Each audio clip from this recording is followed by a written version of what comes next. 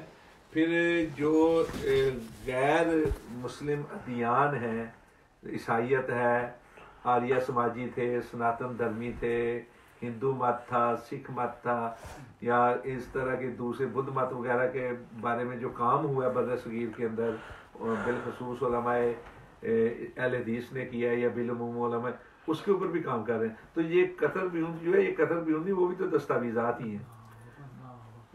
Doctor صاحب کوئی دیکھیں, ہم چاہتے ہیں تو یہ تھے کہ زیادہ سے زیادہ وقت کریں, لیکن آپ کی صحت بھی تھکاوٹ, اور دوسرا مختصر سا پیغام اس کام کے حوالے سے. ناظرین میں ایک بات ضرور عرض کرنا چاہتا ہوں, خود ڈاکٹر صاحب کی زندگی کے اندر جو نشیب افراز ہے وہ ایک الگ کہانی ہے, دکھ بڑی کہانی بھی ہے کہ کس طرح ڈاکٹر صاحب کے ساتھ سلوک کیا گیا پاکستان میں. لیکن بعض اوقات سوچتے ہیں تقریب سے تعمیر کا پہلو کہ ڈاکٹر صاحب نے یہاں آنا تھا, تنہائی میسر آنی تھی, اتنا بڑا دین کا کام کرنا تھا, اور یہی اصل کام ہے جو دنیا و آخرت کے لیے ذخیرہ ہے.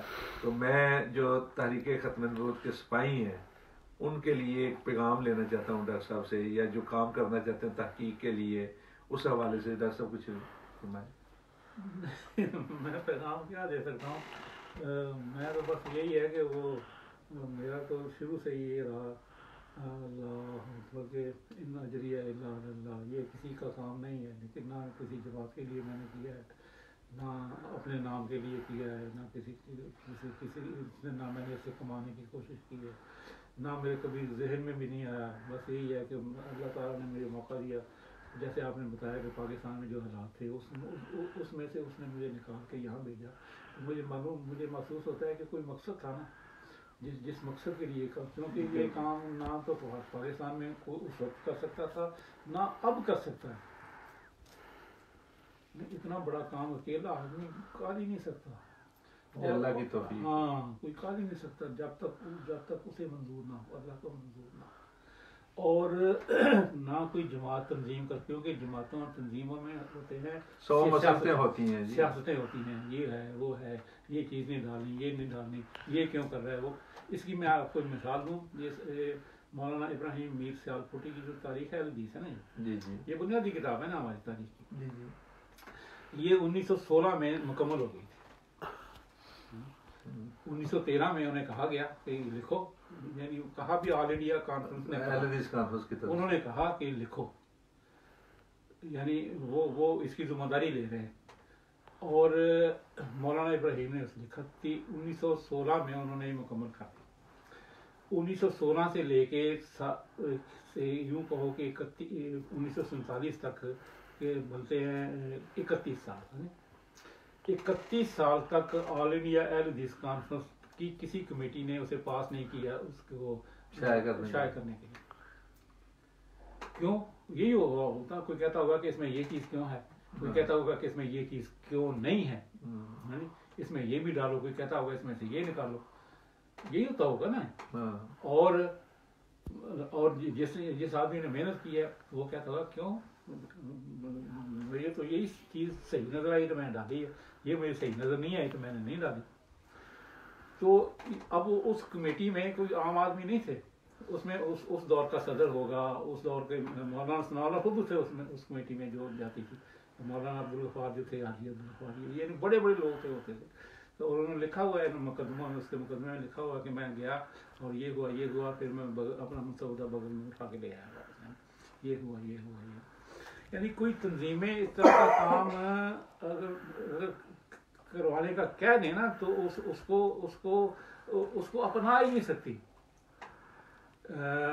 اسی لیے یہ جو کام ہے، اگر کسی نے یہ بات شروع میں کہا ہوگا کہ یہاں کی جماعت کا کام ہے، تو یہاں کی جماعت تو ویسے چلیں بہرحال یہ ہے کہ یعنی یہ کسی تنظیم کا یہ انفرادی ہی ہو سکتا، اس میں غلطیاں ہوگی تب میں ہی ذمہ دار ہوں، اس میں کوئی درستی ہے تو میں ہی ذمہ دار ہوں، تنظیموں کا ہوگا تو پھر وہ جتنے لوگ تنظیم میں سوچنا پڑتا ہے، مسئلہ تعداد آتی ہیں کام بعض بات. ناظرین کرام، جی تو چاہتا ہے کہ باتیں کرتے رہیں اور ہوتی رہیں. الحمدللہ الحمدللہ ثم الحمدللہ، اللہ تعالیٰ نے ڈاکٹر صاحب کو یہ توفیق عطا فرمائی کہ اور حقیقتاً یہ محسن اسلام ہیں، محسن اہل حدیث ہیں، محسن ملت ہیں.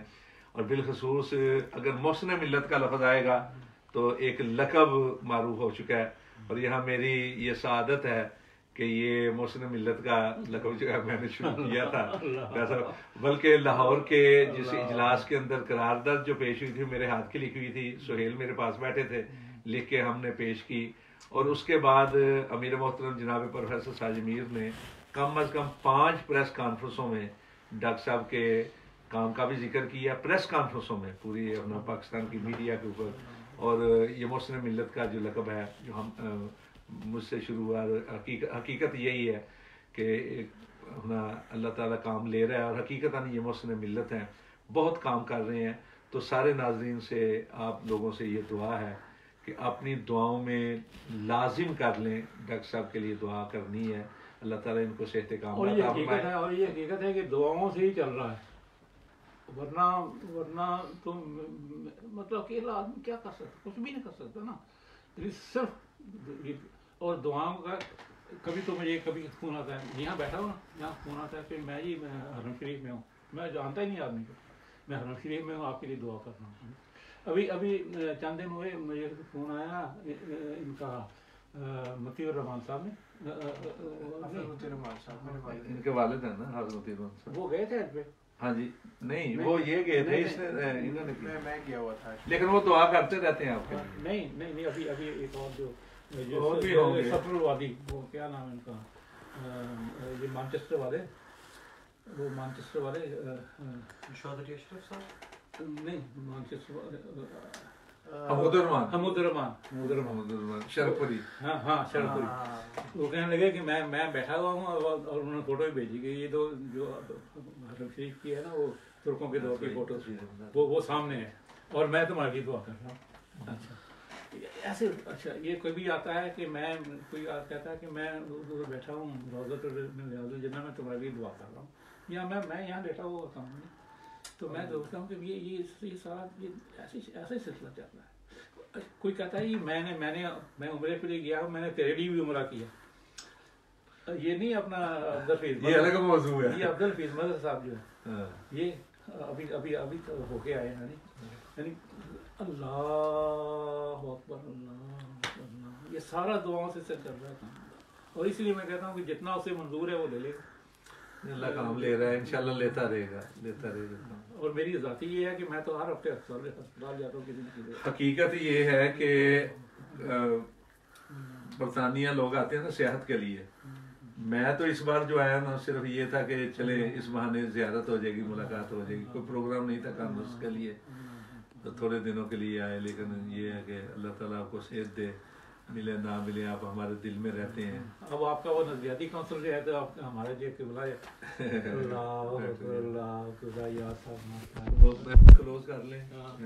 تو ناظرین کرام، دعاؤں کے ساتھ ہاں میں انشاءاللہ ڈاکٹر قبلہ یاد جو ہمارے چیئرمین ہیں اسلامی نظریاتی کونسل کے، وہ ڈاکٹر صاحب کے کلیگ بھی رہے ہیں بلکہ جونیئر رہے ہیں. انہوں نے بھی ڈمبرا سے PhD کی تھی اور اس وقت یہ سینئر تھے ڈاکٹر صاحب، اور بڑا ذکر خیر کرتے رہتے ہیں ڈاکٹر صاحب. بہرحال اجازت دیجیے، دعاؤں میں ہمیشہ یاد رکھیے، ہمارے لیے بھی دعا کریں لیکن ڈاکٹر صاحب کے لیے تو بہت زیادہ دعائیں کریں. اللہ تعالیٰ ان کو غیب سے مدد فرمائے، توفیق عطا فرمائے، صحت کاملہ عطا فرمائے، اور یہ دین کے سپاہی بن کر، اسلام کے وکیل بن کر، اور ختم نبوت کے تحریک کے محافظ بن کر اسی طرح بلکہ اس سے بھی زیادہ کام کریں. السلام علیکم ورحمۃ اللہ وبرکاتہ.